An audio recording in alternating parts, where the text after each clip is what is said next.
ГСП онлайн. Городские новости сейчас. Следственный комитет Сосногорска возбудил уголовное дело в отношении молодого человека. Его подозревают в убийстве. 7 мая в дежурную часть сообщили, что в поселке Вайвош обнаружено тело. В жилой квартире был найден мужчина со множественными ранениями в область шеи. Ударов было нанесено не менее 4.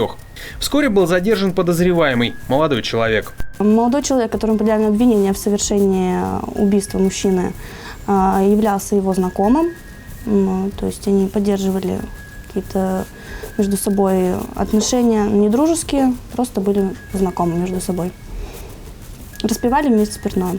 Мертвого мужчину обнаружили утром 7 мая родственники, хотя у него есть семья, жил один. Следствие пока не разглашает все детали произошедшего. Известно только, что подозреваемый заключен под стражу. Ему предъявлено обвинение по статье 105, часть 1 Уголовного кодекса. Расследование продолжается.